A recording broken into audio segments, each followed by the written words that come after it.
सर्वप्रथम मी नमस्कार म्हणतो आणि गणपती बाप्पा मोरया. या ठिकाणी रत्नागिरी आणि रत्नागिरीचं एक भूषण समजलं गेलेलं ठिकाण आहे आणि आपल्या टिळक आळी या गणेशोत्सव मंडळाला 100 वर्ष पूर्ण होत आहेत.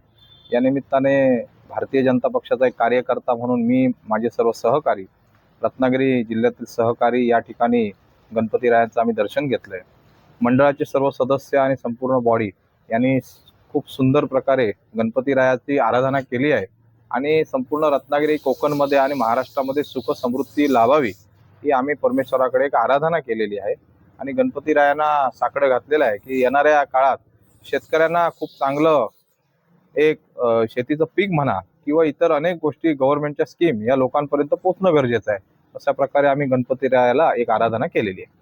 गणपतीकडे तुम्ही काय या ठिकाणी मागितलं? येणाऱ्या स्थानिक स्वराज्य संस्था पण इकडे आता आलेले आहे. त्या दृष्टिकोनातून काय सांगणार? इलेक्शन येणार जाणार, इलेक्शनमध्ये मतदान ही लोक करतात. लोकांना योग्य दिशेने योग्य पक्ष जो वाटतो त्या ठिकाणी लोक मतदान करतायत. परंतु मला एवढंच म्हणावंसं वाटतंय की आज दिवस हा इलेक्शनचा नाही, आजचा दिवस हा गणपतीरायाचा आहे.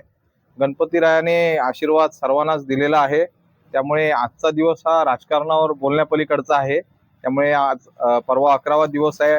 आज 9व्या दिवशी आमच्या टिळक आळीच्या गणपतीरायांना दर्शन घ्यायचा लाभ माझ्यासारख्या एक छोट्या कार्यकर्त्याला भेटला. कारण 100 वर्ष या मंडळाला पूर्ण होतात आणि विशेष म्हणजे महात्मा गांधी म्हणा किंवा टिळक आमचे जे पूर्वीचे महान आमचे नेते होते किंवा आमचे सर्वांचे आराध्य असं दैवत म्हटलं जातं. तशा प्रकारचं टिळक म्हणा किंवा गांधी सावरकर या सर्व महान व्यक्तींचा या ठिकाणी स्पर्श झालेला आहे आणि त्या ठिकाणी आमच्यासारख्या छोट्याशा कार्यकर्त्याला येऊन गणपतीरायांचं दर्शन घ्यायला मिळतंय.